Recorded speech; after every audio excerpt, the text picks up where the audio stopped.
In this video presentation, I will discuss my major practical project and the process that I took and the findings that came out of the project. I wanted to gather all of my research from my previous modules and to continue developing my investigations for this project.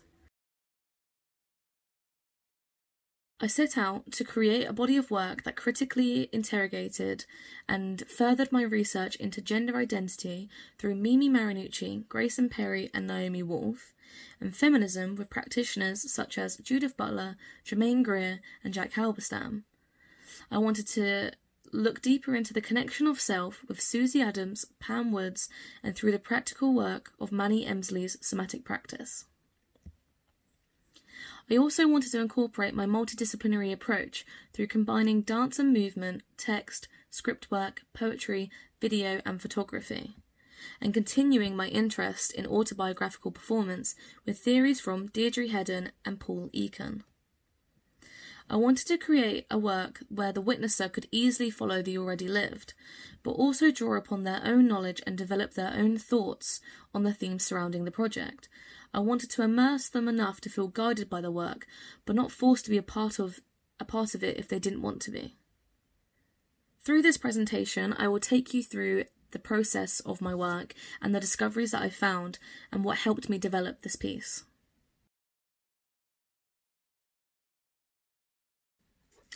When I first started researching into gender and feminism, it opened my eyes up to the heteronormative society I grew up in. It was a society where sex positions are themselves secured through the repudiation and objection of homosexuality and the assumption of a normative heterosexuality. This ideal started to unravel over the years of questioning my gender identity. As Grayson Perry mentions in his book, The Default Man, when our identity is working perfectly, we are unaware of it. When we are forced to become uncomfortably aware of our sex, race, or class, it often signals a bias in the system. And the more I researched and the more I came to understand about myself, the more bias I began to open my eyes up to. Removing the social blindfold that I had on and waking up to the gender biases around me.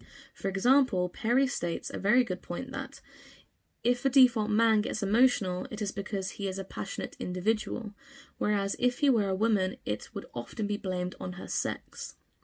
As well as Greer mentioning that the more clothes that women are allowed to take off, the more hair they must take off. These were well-known biases that I grew up with, but when it was put into the context with the research that I was undertaking, I came to realise that I did not want to be complicit or a bystander in this happening anymore. I wanted to actively work against these biases, and like Perry mentions currently in society, across the world, political correctness is morphing from madness to common sense. All of this talk about heterosexual being the natural or the normal preference opens up a sense of otherness for queer identification. Jack Halberstam mentions popular culture continues to protect the essential bond between masculinity and men. But what about the bonds of other genders and representations? Because these are pushed to the side in media for heteronormativity to be at the forefront, for me, when I discovered that I fit into the box of the not normal, I felt that I had to figure out a lot on my own, or search for the answers rather than them being there and everything being so easily accessible. Through making this work, I wanted to give an insight into my gendered journey, in the hopes it could help someone in theirs. I wanted to add something back to the community that helped me. That being said, this project isn't just for people who don't align with the heteronormative society, it's a project about growth for anyone to take part in. Throughout this project, I decided to read The Beauty Myth by Naomi Wolf, to give me some further insight into feminist theories. Wolf mentions that the more legal and material hindrances women have broken through, the more strictly and heavily and cruelly images of female beauty have come to weigh upon us. Upon reading this, it made me angry at the realization of how our beauty is held as an arguing point against us. And I found it confusing that the more advanced with technology and knowledge that we have become, the more behind this argument from society feels. This spurred me into creating a small protest of thoughts projected around female beauty. I wanted to create something that was echoing this point made by Wolf, that our beauty shouldn't be brought into the argument of equality.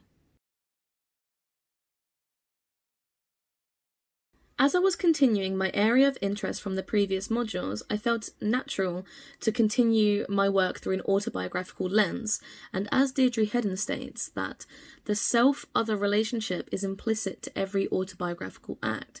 This was an area that I wanted to look at whilst creating this body of work.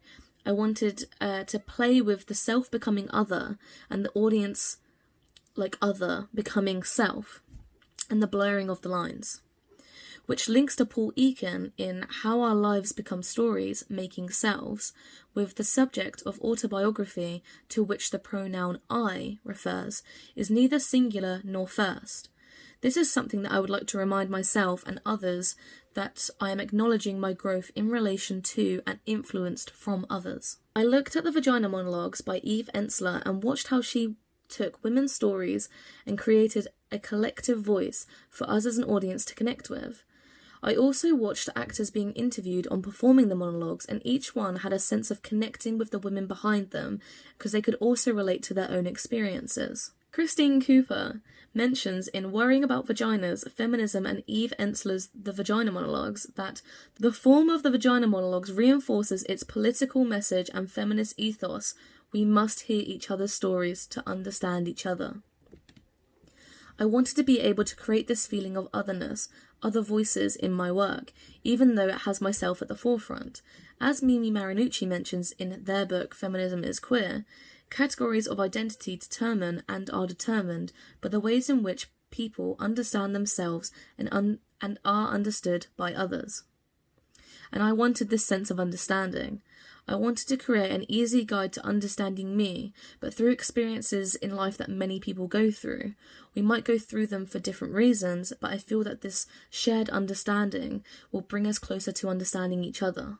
As I was drawing upon my autobiographical experiences, I wanted to keep my work underpinned with the feminist and gender theories talked about earlier.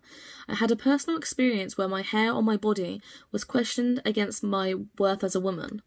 But the fact is, like Greer states, some men are hairy and some are not. Some women are hairy and some are not. Although this project isn't really about body hair, by using hair as a surface discussion point, I felt it allowed the rest of the questions around gender biases and gender identities to open up. I wanted to bring forward my experiences of this, and by recognising that all identities are discursive constructions and therefore do not make any various experiences that adhere to any identity less real or felt, and that my experience is neither more or less important than anyone else's, and like Eakin mentions, the I discussed or shown throughout my project is not a singular, but also open to people to add their own I's to the conversation. Whilst reading Deirdre Hedden's book Autobiography and Performance, she mentions that the primary effect of trauma is understood to be a wound to the sense of self. This made me realise that I had been through a grieving process for my gender identity. From entering university in 2016 till 2020, I had entered this cycle of discovering my own gender identity. University opened me up to people from different culture, social classes and different genders. This is where I began my stages of grief. From realisation, I was leaving home and I felt I didn't fit within the heteronormative society that I grew up in anymore.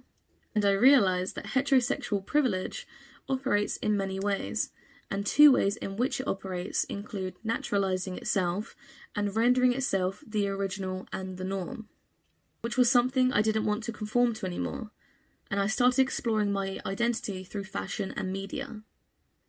The next stage I entered was anger, so because I started to find myself more and changing my outer self to represent how I was feeling, other people in my life, such as family and friends, didn't like how I had grown.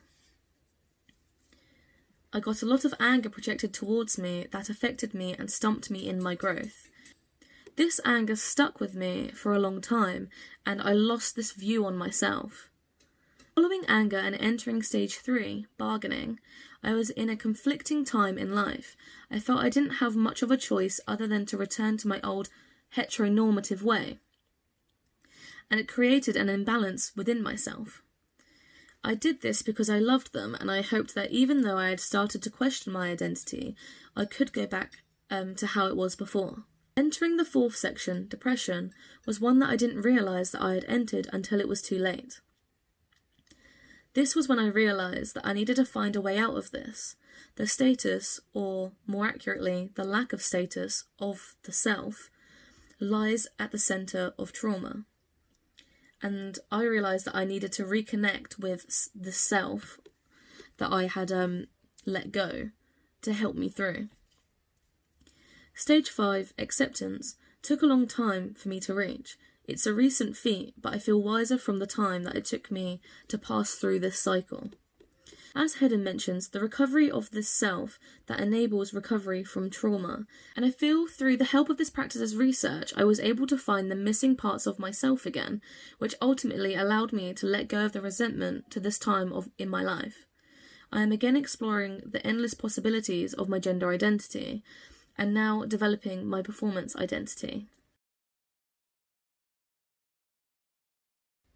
In this section, I will go through some of the disciplines that I used throughout this project and how they have helped me create this online performance platform. I am a very expressive person, but sometimes I find it hard to truly say how I'm feeling or have felt about a situation, and the best way I found to do this was through poetry. Writing poetry for this project became therapeutic and also scary knowing that people would be seeing a raw part of myself. But, this being said, I think it was important to have this authentic voice and self shown throughout this work.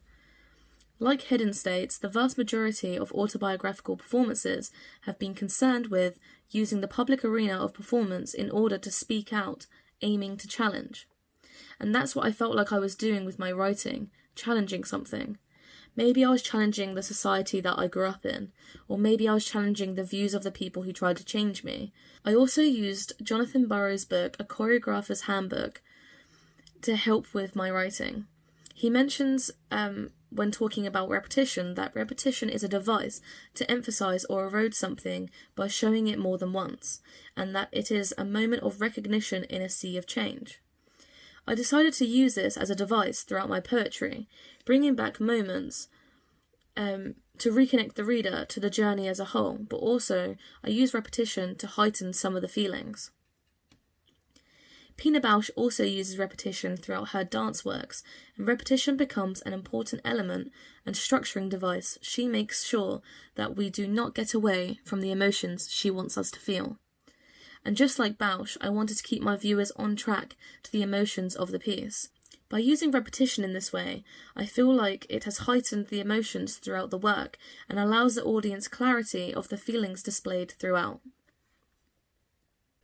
Scripting the real life, and as Hedden mentions, the already lived, was challenging for me. I didn't want to make it sound ingenuine or false. I wanted the spoken text to feel like the audience were watching a true life event. I wanted to get an idea of what other females were thinking, so I asked a question on my social media. What is a stereotype you wish was not attached to you as a woman? And I asked this because I am a woman, but I can't speak for all women. And as Hedden mentions, autobiographical performances produced within different contexts and for different aims should also warn against making generalizations. So by asking this question, it aided me in deepening my writing with the use of more voices and more eyes. I had received 45 responses to this question, and through receiving all of their responses, I could already see a pattern of points surfacing, being called over-emotional or aggressive or bossy. Just reaffirmed Perry's point that these qualities in a man depict him as a passionate individual, and in a female they are a negative quality. It was interesting to me that so many different people experience a lot of the same biases, and this choice of either backing down from the bias or standing up for what they aligned with. This feedback really helped me in the bargaining with self, text and video. Although the video has little to no spoken word in it, I felt when I was playing with the movement for this section and thinking back to these responses, it created this push and pull feeling within me. It felt that I had the same feeling throughout the writing, which you can see through the use of repetition and questioning within it. I have used video throughout this project as a window in. When watching a performance, it suggested that every member of the audience gets emotionally involved when watching a piece. And this being said, I felt having a video to replace the performance aspect, this would help bring the audience into the work and give them a chance to emotionally invest in the project. Judith Butler talks about performativity of gender and states, there is no gender identity behind the expressions of gender. The identity is performatively constituted by the very expressions that are said to be its results. So with this in mind, I could express myself in any way and it shouldn't be linked to a certain gender. It is linked to what I say is linked to and what I want the outcome of it to be. I felt like I didn't want to overperform any type of stereotype and just perform me and the experiences that I have had. By doing this, I felt the work's own gender identity would surface, that may be viewed differently by each audience member for them to connect with in their own way, but I intentionally left this performance's gender identity ambiguous, so its representation is judged by no one and questioned by anyone. I wanted to create an imagescape to welcome you to the project. I wanted to give you some insight into what the project is about, and I wanted to create a small protest connecting to the themes of the work. I looked at manifestos to base my small protest off of, and I looked at the No Manifesto by Yvonne Rainer. Its purpose was to revolutionise dance and reduce it to its essential elements. Although this manifesto is very different from the work that I was creating, I liked the straightforwardness of its contents and how parts of it did feel like it did relate to my work, such as no to the glamour and transcendency of the star image, and no to style, to name a few. I felt like these applied to my work, as I'm not trying to make body hair or gender identity or the notion of other glamorous or overly desirable, but just trying to bring it into conversation more and to the forefront, replacing the heteronormative for just a moment. Also, I felt the no to style really linked to my multidisciplinary approach to making performance. After taking part in a somatic practice with Manny Emsley over COVID-19 lockdown, I felt this need to connect deeper with myself, with space and place. I noticed that I returned to the beach a lot to reconnect and reflect on this journey that I had been through. According to Marcus Hallensleben, the space constitutes the body, and the body becomes the space. And this being said, I felt like this was true in my case. I felt that the space of the beach became a comfort to my body and the sense of self.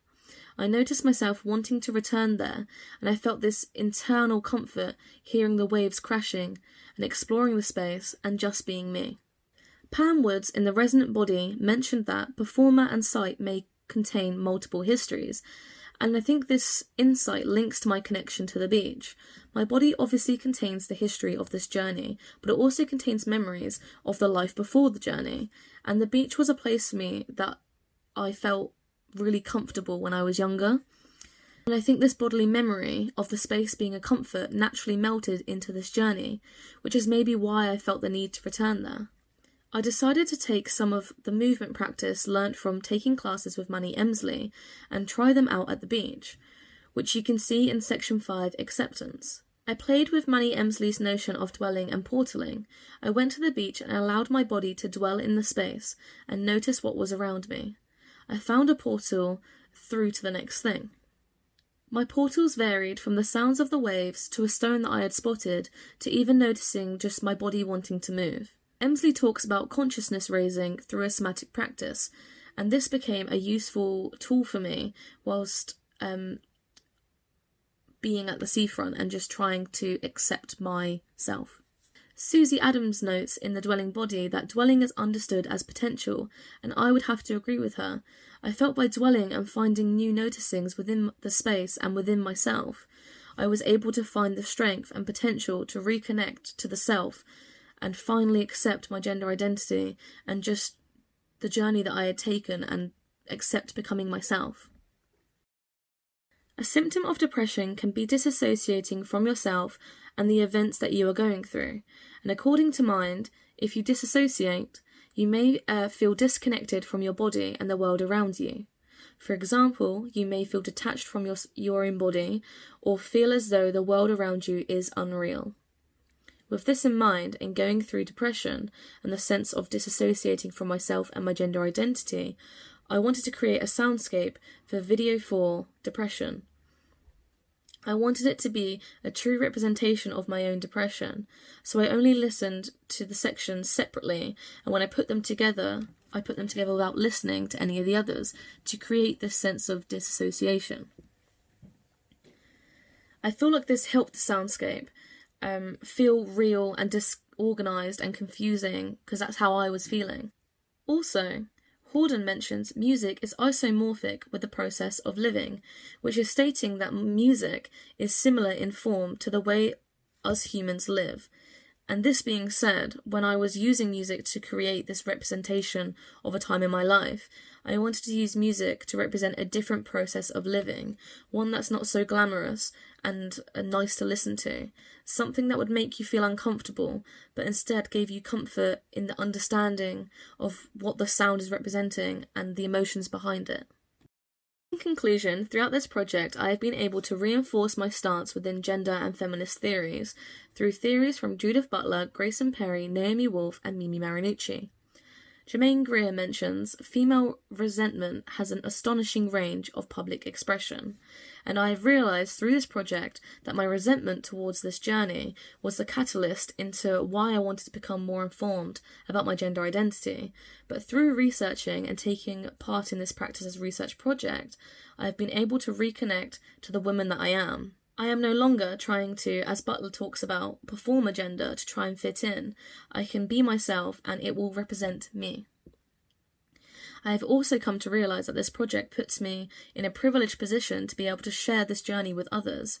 I have been able to open up a performance space for other people to add their own eyes, as Eakin mentions, which I feel allows the work to continue growing as an autobiographical work. Although it's about a time in my life spanning from 2016 to 2020, when a person takes part in this project, that to me is then added to the journey, and it's never fully fixed in time, as the questions surrounding the project are always ongoing. According to Sidoni Smith, there is no true self at the core that can be unmasked because the self is a hypothetical place or space of storytelling, which I feel is the reason people can relate their own experiences to the ones represented throughout my body of work for this project. Because the work is essentially a storying of the truth, it feels less singular and more welcoming for other people's stories. I'm going to continue researching into feminist theories and gender studies, and I want to keep working on creating projects underpinned by these areas of studies.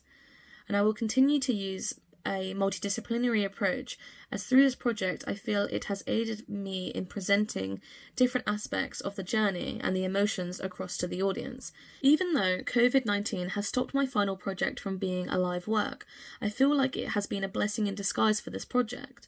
Because time is an important aspect to think about throughout this work, this journey took 4 years, and I think by being able to place the work online to be viewed at different intervals presents this notion of time that a live performance may not have been able to do.